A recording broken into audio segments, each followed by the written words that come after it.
Selamat siang dan salam sejahtera bagi kita semua. Salam hormat untuk Bapak Ibu dosen penguji uji kinerja. Perkenalkan, nama saya Siti Fatona Saragi SPD. Saya merupakan guru bimbingan dan konseling di UPTD SMP Negeri 1 Silolaut. Saya juga merupakan mahasiswi PPG kategori 1 gelombang kedua di Universitas Tadulako.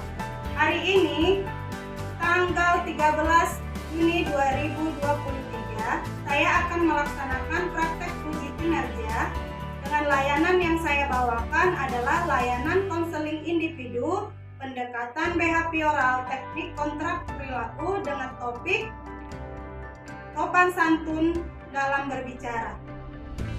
Nomor peserta saya adalah 2023229541.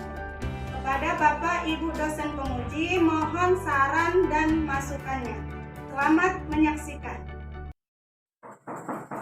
Assalamualaikum, Bu. Waalaikumsalam. Silakan masuk. Silakan duduk. Ya, Bu.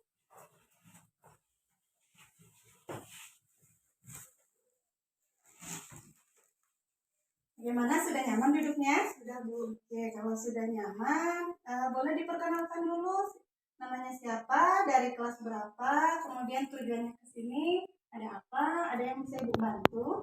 Saya Gea, Bu, dari kelas 84.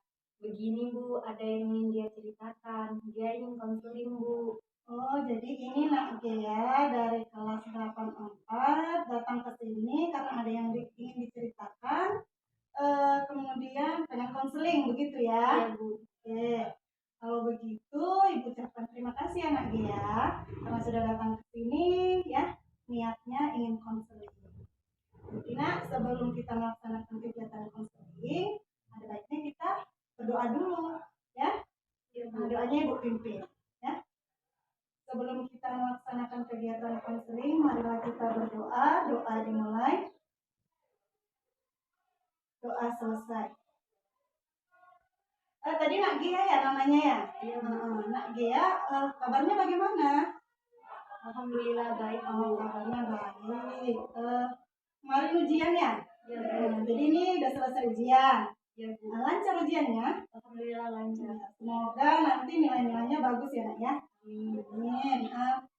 Nak Gea tadi, Nak Gea katakan Nak Gea kesini mau ada yang diceritakan, mau Iya, Bu. konseling gitu kan dengan Ibu. Kalau boleh tahu ada masalah apa ya Nak Gea? Begini, Bu, ada ucapan teman Gea yang membuat dia kepikiran. Kata teman Gea itu, Gea kok bahasanya kasar belakangan ini. Jadi dia menyarankan agar Gea menjumpai Ibu supaya dia bisa dikasih arahan. Dia kepikiran, apa iya bahasa yang dia ucapkan itu kasar. Begitu, Bu. Oh, jadi Nak Gea ini kepikiran dengan teguran temannya, begitu ya? Iya, Bu. Karena belakangan ini teman Gea itu merasa kalau Gea itu berubah, gitu ya Nak ya? Iya, Bu. Merasakan kalau Nak Gea belakangan ini suka berkata kasar, kurang sopan, begitulah ya. Iya, Bu. Sebelumnya Nak Gea sudah pernah ikut konseling sama Ibu? Belum, Bu. Belum pernah, baru yang pertama kali ya? Iya, Bu. Oke, kalau begitu Ibu jelaskan sedikit ya tentang kegiatan konseling kita hari ini ya. Hari ini kita akan melaksanakan konseling, ya kan? Kita melaksanakan kegiatan konseling. Konseling itu sendiri adalah konseling individu ini ya. Kita laksanakannya. Konseling individu itu adalah proses tatap muka antara konselor yaitu Ibu dengan konseli. Konselinya di sini adalah Nak Gea, ya, untuk menyelesaikan permasalahan konseli, ya. Kemudian untuk mengembangkan potensinya juga, potensi konseli. Tujuannya tentunya permasalahan konseli atau Nak Gea ya dapat terselesaikan. Nanti kita sama-sama cari solusi yang terbaik untuk Nak Gea. Begitu ya Nak ya. Kemudian dalam kegiatan konseling individu ini juga ada asas-asasnya. Yang pertama itu ada asas kesukarelaan. Ya, asas kesukarelaan ini tidak ada paksaan. Nah, dia datang ke sini ada yang maksa tidak? Tidak, Bu. Tidak ya, berdasarkan keinginan sendiri ya. Iya Bu. Oke, bagus. Berarti Nak Gea sudah melaksanakan yang namanya asas kesukarelaan. Kemudian ada asas keterbukaan.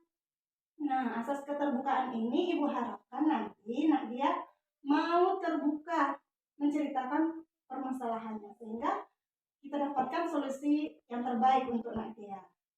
Kemudian ada asas kerahasiaan. Nah, asas kerahasiaan ini Nak dalam layanan bimbingan konseling, insya Allah asas kerahasiaan ini selalu dipegang supaya apa?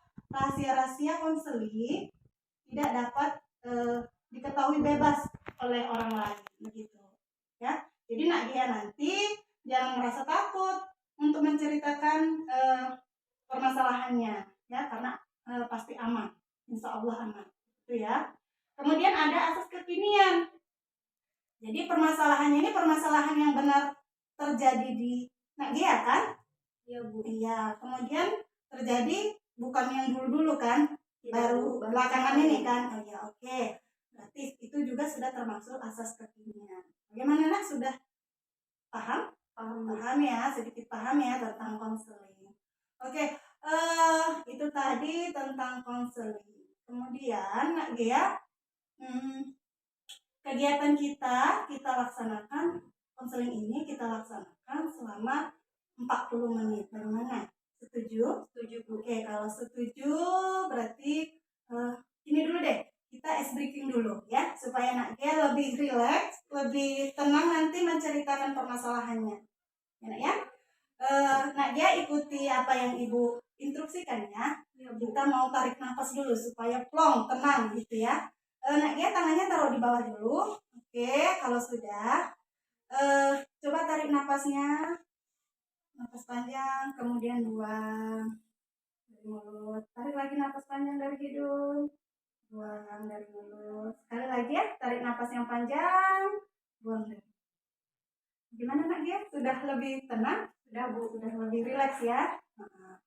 Kalau begitu sudah siap lah ya masuk ke tahap selanjutnya kita kegiatan konseling ini. Sudah Bu. Sudah. Oke. Nak Gea, tadi Nak Gea katakan Nak Gea ini punya permasalahan ya. Teman Nak Gea menegur lah ya. Nak Gea menegur Nak Gea, katanya kamu belakangan ini berkata kasar. Jadi disarankan datang ke sini. Ya, gitu kan, disarankan datang ke sini. Nak Gea sudah punya tujuan nggak datang ke sini? Sudah Bu. Oh sudah, kalau bisa, kalau boleh tahu apa tuh tujuannya? Begini Bu, kalau memang benar bahasa yang dia ucapkan ketika berbicara dengan teman-teman itu adalah kata-kata kasar dan tidak sopan, dia tentunya ingin memperbaikinya Bu, supaya tidak menjadi kebiasaan yang dapat menimbulkan konflik. Oh begitu ya, ini bagus sekali Nak Gea. Nak Gea sudah punya tujuan itu ya. Jadi intinya Nak Gea ingin berubah, begitu ya? Ingin berubah, ingin meninggalkan perkataan kasar itu. Kalau memang apa yang selama ini, apa yang belakangan ini Nak Gea katakan itu merupakan bahasa kasar. Karena Nak Gea takut kalau menjadi kebiasaan nantinya, begitu ya? Ya, apalagi nanti takutnya menghasilkan konflik pula, perkelahian, permasalahan, begitu ya. Nak Gea, tadi kan Nak Gea katakan Nak Gea punya permasalahan terkait dengan sopan santun berbicara Nak Gea. Kemudian Nak Gea sudah memiliki tujuan juga, ya. Jadi supaya kita bisa mencari akar permasalahan dari permasalahan yang dialami Nak Gea. Coba Nak Gea ceritakan lebih lengkap dulu, Ibu ingin tahu bagaimana cerita lengkapnya. Jadi begini Bu, dia punya 4 teman dekat di kelas. Ya. Kita kan sering cerita-cerita, bercanda-bercanda. Jadi menurut teman-teman Gea, dia kok belakangan ini bahasanya kasar. Kemarin mereka bilang, Gea kok sekarang suka manggil kami dengan sebutan yang aneh-aneh. Kalau bicara juga dengan nada yang keras. Terus mau pembicaraan kami gitu aja. Gitu Bu. Oh, jadi teman-teman Gea merasa Nak Gea ini belakangan ini suka berkata kasar, ya, berkata keras, suka menimpa pembicaraan temannya, gitu ya. Menurut Nak Gea itu hal yang baik atau tidak, atau yang benar atau tidak? Menurut dia tidak, Bu. Hal yang tidak benar ya. Oke, kalau dia sudah punya pemikiran begitu, tapi kenapa masih dikerjakan atau masih melakukan hal itu? Apa alasannya? Gini, Bu, kan sering dengar kata-kata itu dari teman-teman lain di lingkungan rumah. Dia nggak tahu itu kata-kata kasar atau tidak, jadi dia ikut-ikutan aja berbicara seperti itu. Oh, jadi begitu ya. Jadi karena di lingkungan rumah juga belakangan ini sering dengar hal seperti itu, jadi dia menyerap gitu aja ya. Iya, Iya, jadi terbawa ke sekolah ketika bercerita lagi dengan teman, menyampaikan hal yang sering didengar tadi, begitu ya nak ya? Oh, jadi menurut Nak Gea, kira-kira hal itu berdampak nggak? Ada dampaknya nggak? Ada, Bu. Apa kira-kira? Pasti teman dia bisa sakit hati, Ah. ataupun dia bisa dijauhi. Oh iya, ya betul sekali nak ya. Jadi kalau memang nak dia terus-terusan berkata kasar atau kurang sopan kepada teman-temannya, otomatis kan yang dengar lama-kelamaan kan sakit hati ya. Iya sakit hati, takutnya dendam ya. Dan bisa jadi nak dia ya dijauhi oleh temannya karena mereka nggak mau terus-terusan mendengar ya, perkataan yang tidak baik begitu ya. Oke nak dia, kalau begitu berarti akar permasalahannya anak dia ini juga terkait dengan kurangnya pemahaman anak dia ya. Anak dia masih kurang paham apakah yang anak dia sampaikan itu bahasa kasar atau tidak begitu ya nak ya. Iya, Bu. Oke, kalau begitu ini ibu ada poster tentang sopan santun berbicara nak. Ya, ada poster tentang sopan santun berbicara. Apa itu sopan santun berbicara? Jadi sopan santun berbicara itu adalah tutur bahasa yang baik, yang halus, yang benar, ya, tertib begitu. Untuk menyampaikan pemikiran kita, ya, pesan kita, ya, atau perasaan kita. Begitu ya, Nak ya. Jadi jelas sopan santun itu tutur kata yang baik, yang jelas, yang halus, benar, jelas begitu. Bagaimana menurut Nadia? Ya, Iya, Bu. ya, jadi harus bisa berkata yang halus dan lembut ya, jangan keras lagi. Kira-kira kemarin ada bahasa yang gimana? Ada keras gitu nadanya? Iya, Bu. Ketika cerita suaranya lebih keras gitu ya dari temannya. Kemudian ada faktor penyebabnya, ya, ada ketidaktahuan, ada bersikap egois, ada eksplorasi bahasa. Jadi faktor-faktor ini biasanya yang menyebabkan seseorang itu berkata kasar. Kemudian yang keempat, ada berkata kasar itu ketika marah saja. Kalau nggak marah, dia biasa nggak berkata kasar. Kemudian kontrol emosi yang kurang, ya, menyesuaikan lingkungan, tetap oleh peraturan. Ini biasanya karena tertekan gitu, terlalu ketat peraturannya, tertekan, jadi dia memberontak. Terucaplah kata-kata yang kasar atau tidak sopan. Kemudian mencari perhatian, juga bisa jadi karena ingin perhatian, jadi dia sengaja mengucapkan itu, gitu. Jadi di antara beberapa faktor yang sudah kita simak ini, nah dia kira-kira yang di mana? Faktor ketidaktahuan dan menyesuaikan lingkungan. Iya ya, sepertinya memang lebih ke sini ya nak, ketidaktahuan, kurang paham tadi ya, masalahnya kurang paham tadi dan apa tadi? Menyesuaikan dengan lingkungan. Iya, karena tadi nak dia sering dengar di lingkungan rumah ya, jadi terbawa, ya, jadi terbawa. Oke, sudah paham berarti nak dia ya. Kemudian bahasa-bahasa kasar itu yang seperti apa sih menurut bahasa Indonesia? Ya, yang pertama itu ada sebutan kondisi yang kurang baik. Ini biasa orang-orang yang gangguan jiwa, ya, itu yang kita sebutkan. Ada nggak, Nak Gia? Misalnya nih, bilang kata, ih, gila kamu lah. Ya, Ada, Bu. ada. Iya, Iya, memang ada. Iya, pantas lah nak, temannya bilang kayak gitu. Kemudian sebutan nama hewan. Hewan berkaki 4 ini biasanya ini yang sering disebut. Pernah nggak? Pernah juga, Bu. Pernah juga, ya. Kemudian sebutan makhluk astral, ini biasa makhluk halus. Seperti hantu, setan. Gimana nak dia? Pernah nggak diucapkan itu belakangan ini? Pernah juga, Bu. Iya, belakangan ini ya, pas cerita-cerita, saat cerita-cerita sama temannya, ada tersebutkan. Iya, oke. Kemudian sebutan sebuah objek. Misalnya gembel, apa lagi? Bangke. Ada nggak belakangan ini? Pernah nggak disebutkan? Tersebut tapi tidak sengaja, Bu. Tersebut tapi tidak sengaja, begitu ya? Oke. Baru sebutan bagian dari tubuh. Ini biasa nih, kepalamu, matamu. Nah, sebutan-sebutan seperti itu pernah nggak belakangan ini Nadia sebutkan? Pernah, Bu. Ada juga yang disebutkan seperti itu. Oke, kemudian sebutan anggota keluarga. Ini orang tuanya di rumah, neneknya di rumah. Tapi waktu di sekolah itu yang disebut. Misalnya ini nenekmu, bapakmu, mamamu. Ada nggak belakangan nak dia? Sebutkan. Ada juga. Kemudian sebutan aktivitas. Ini misalnya kentut. Enggak, tidak ada ya. Sebuah profesi, copet, maling, tidak ada gitu, tidak. Berarti kalau yang ibu lihat, nak dia punya 1, 2, 3, 4, 5, 6.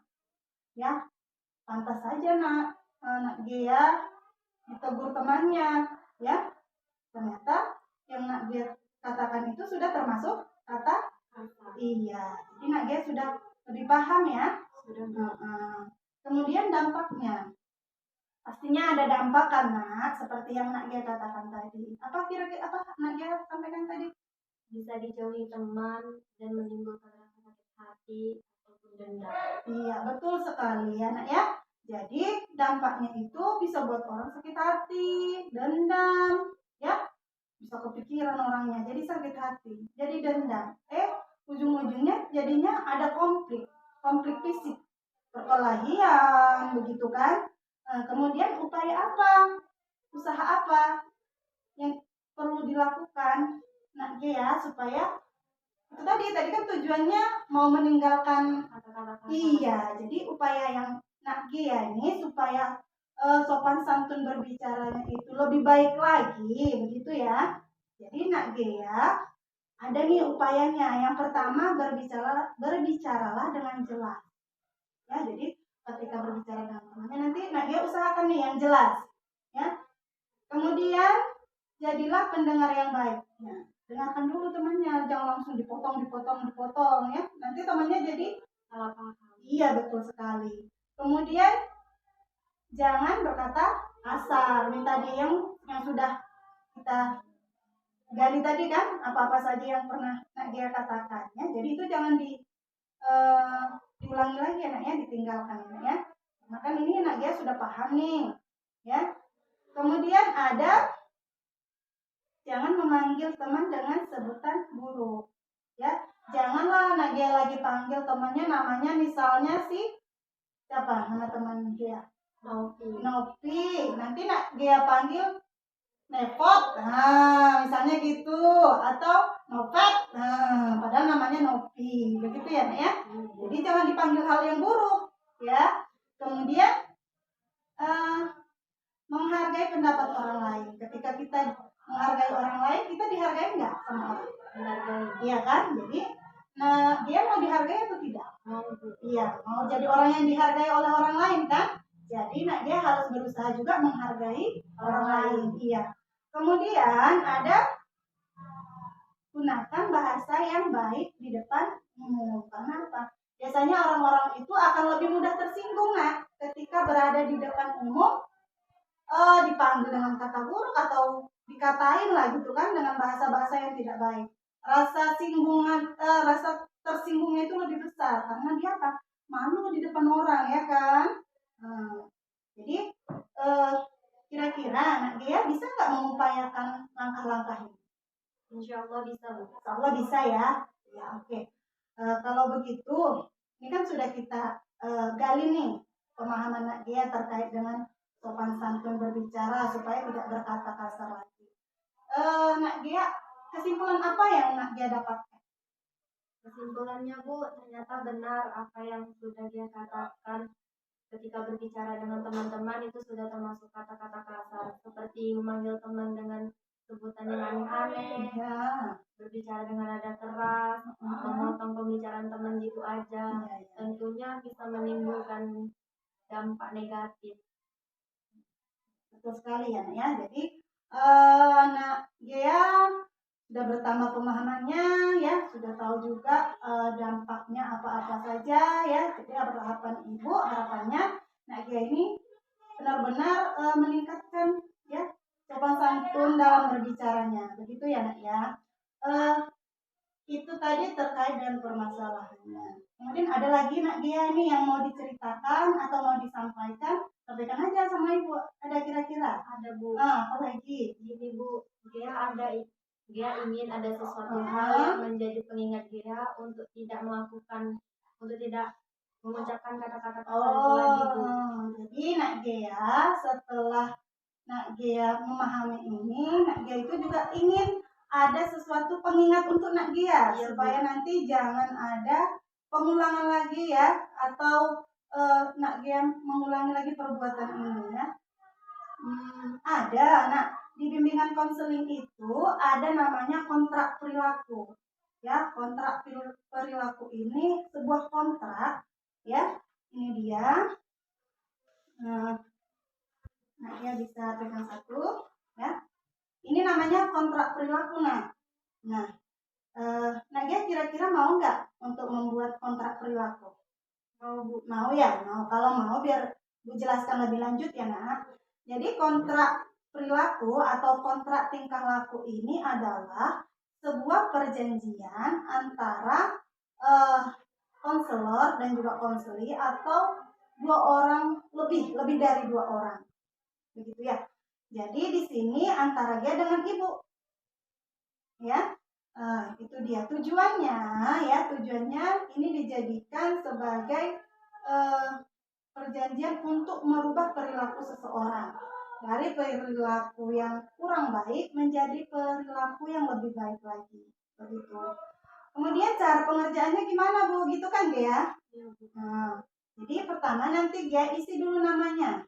Ya. Dia isi nama sama kelasnya, kemudian di sini ada diminta tingkah laku yang bermasalah. Nah, dia apa tadi tingkah laku yang bermasalah? Mengucapkan kata-kata kasar. Mengucapkan kata-kata kasar, oke bagus. Kemudian ada juga tingkah laku yang diinginkan. Apa tadi tujuannya? Meninggalkan kata-kata kasar menjadi lebih baik lagi. Oke, ya betul. Kemudian di sini juga ada sanksi dan hadiah, ya. Sanksinya itu nanti Nak Gea dapatkan apabila Nak Gea melanggar perjanjian kita. Tapi kalau Nak Gea nantinya mampu melakukan perubahan, Nak Gea akan dapat reward atau hadiah. Begitu ya. Nanti kita akan sepakati. Jadi bagaimana Nak Gea mau membuat kontrak perilaku? Setuju? Setuju. Oke. Kalau begitu kita sepakati dulu nih. Apa reward dan sanksi yang Nak Gea mau ya. Jadi Nak Gea bisa pikirkan dulu. Apa kira-kira? Begini, Bu. Sudah dipikirkan nih. Jika dia melanggar, Ya. dia akan menghafal surah pendek sebanyak 15 surah. Dan jika dia berhasil, hadiah yang dia inginkan sebuah botol minuman. Bagaimana, Bu? Oke, jadi sudah dipikirkan benar-benar nih ya. Jadi Nak Gea sanksinya apabila melanggar tadi membaca surah menghafal surah pendek sebanyak 15 surah ini kan, iya, bukan 15 ayat kan, 15 surah. Berarti oke, Ibu tidak keberatan. Hadiahnya tadi botol minuman. Kalau berhasil Nak Gea ingin botol minuman. Ya, Bu. Ya, boleh. Oke. Ibu tidak keberatan juga. Ya. Jadi kita sudah sepakat ya apa sanksi dan hadiahnya ya. Kalau sudah sepakat, nah dia isi dulu. Isi dulu, angkat 2 ya, Nak ya. Isi dulu terkait dengan ya kontrak kita hari ini.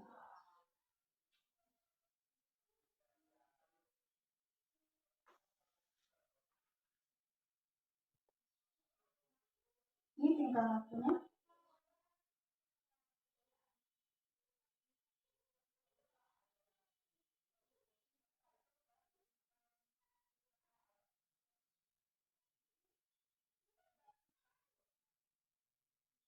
Sudah, Bu. Gimana, Nak? Sudah siap? Oke, sudah siap. Oke, coba Nagia pegang satu. Ini kontrak tingkah laku yang sudah Nagia buat ya. Coba Nagia bacakan dulu. Kontrak tingkah laku. Nama Putri Rahmayani Gea, kelas 84. Tingkah laku yang bermasalah, mengucapkan kata-kata kasar. Tingkah laku yang diinginkan menjadi lebih baik lagi.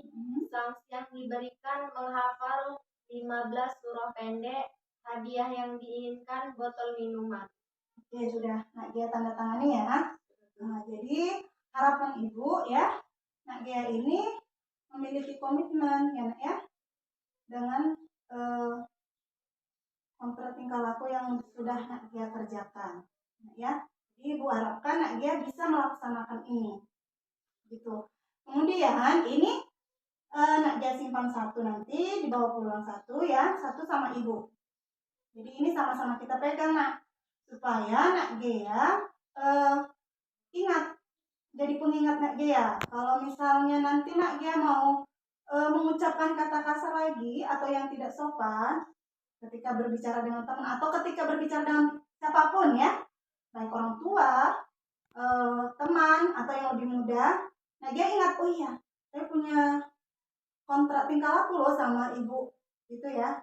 Jadi dengan adanya ini mudah-mudahan jadi pengingat Nagia untuk tidak lagi melakukan atau mengucapkan kata-kata kasar. Gitu ya, Nak ya? Iya, Bu. Baiklah Nagia. Ini nanti Nagia bisa bawa pulang ya, disimpannya. Nagia, hari ini kan sudah melaksanakan konseling kan dengan Ibu ya. Jadi sudah juga membuat kontrak tingkah laku, pemahaman Nagia juga sudah tambah tadi.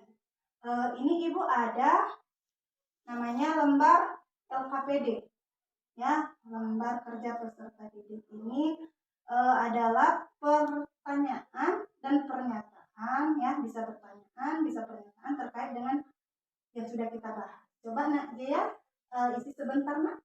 Ini pertanyaan. Buat namanya dulu.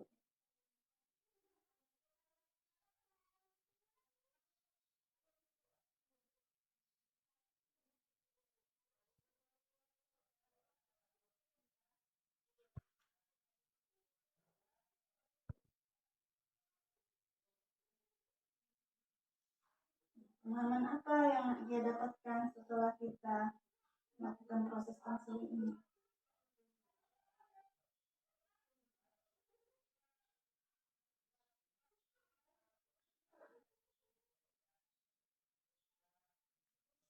Sudah siap ya? Oke. Oke, dijawabkan dulu.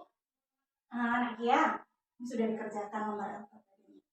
Ibu mau tanya nih, apa sih kesimpulan yang Nagia dapatkan dalam konseling kita ini?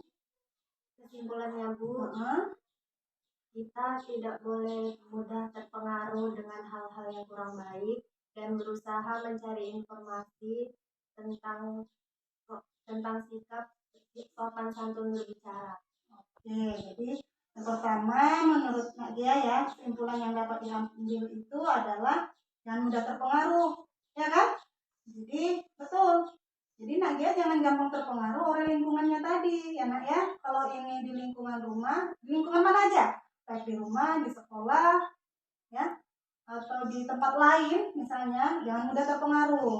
Kemudian tadi harus banyak menggali informasi ya Nak ya. Jadi dengan Nak Gia menggali informasi kalau pada saat ini terkait dengan sopan santun berbicara, nanti dalam hal lain juga seperti itu, ya. Nah, dia harus rajin mencari informasi. Oh iya, kira-kira itu benar enggak? Gitu, ya. Jadi bagus sekali yang disampaikan Nak Gia bahwasanya jangan mudah terpengaruh, harus rajin mencari informasi, ya, terkait hal-hal baru, dan harus mampu meninggalkan sikap-sikap yang kurang baik gitu ya Nak ya. Oke. Nak Gia, itu tadi kesimpulannya. Jadi, perasaannya sekarang bagaimana?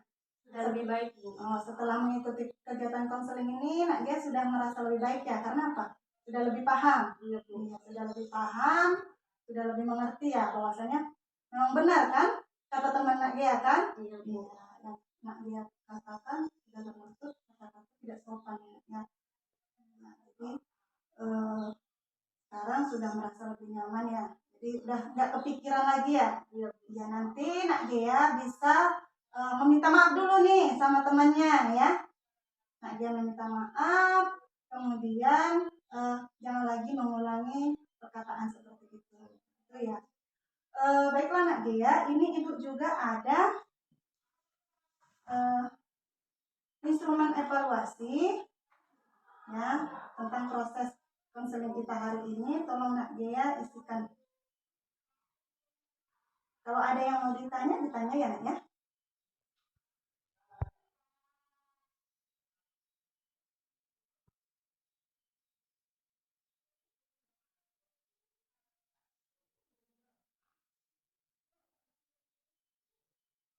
Sudah Bu, dan diisi ya. Oke, coba Ibu lihat. Oke. Nah, ya, tindak lanjut konseling kita pada hari ini ya, Ibu akan memantau terus Nak Gia. Ya. Jadi jangan Nak Gia berpikir setelah kegiatan ini Ibu enggak memantau Nak Gia ya. Lepas itu istilahnya. Tidak ya, jadi setelah kegiatan ini Ibu akan pantau terus. Ibu akan lihat nanti, mungkin Ibu akan panggil Nak Gia setelah mungkin seminggu ke depan ini ya, untuk mengecek kira-kira Nak Gia berubah atau tidak. Karena tadi kan ada sanksi kita nih ya kan, kalau tidak berubah. Nanti bisa jadi Ibu akan cari informasi dari teman Nak Gia. Kira-kira si Gia ada nggak perubahan? Kalau tidak berubah, sanksinya menanti. Tapi kalau misalnya ada perubahan, hadiahnya juga akan bisa Nak Gia dapatkan. Begitu ya. Jadi besar harapan Ibu ya, Nak Gia bisa berubah. Ya, Nak Gia punya sopan santun, berbicara yang baik, ya, punya tingkah laku yang baik itu di rumah, di sekolah, bersama teman, bersama guru, maupun bersama orang-orang yang lebih muda. Ya, itu harapan Ibu. Nak Gia, hari ini konseling kita sampai di sini sudah cukup atau belum? Sudah cukup ya. Kalau sudah cukup, nanti kalau misalnya nih Nak Gia pengen lagi ya konseling dengan Ibu, boleh Nak Gia datang ya. Kita bisa konseling sesi kedua. Ya. Baiklah Nak, tadi kita memulai konseling dengan berdoa ya. Sekarang juga kita akhiri dengan berdoa. Ya, doanya Ibu pimpin lagi ya. Baiklah, sebelum kita mengakhiri kegiatan konseling ini, marilah kita berdoa. Doa dimulai, doa selesai. Sekali lagi Ibu ucapkan terima kasih kepada Nak Gia karena sudah mengikuti konseling pada pertemuan ini ya. Ibu ucapkan banyak terima kasih. Saya juga mengucapkan terima kasih banyak Bu sudah membantu Gia dalam menyelesaikan masalah Gia. Terima kasih banyak. Sama ya. Jadi Nak Gia sudah boleh balik ke kelas ya. Persilakan. Assalamualaikum. Waalaikumsalam.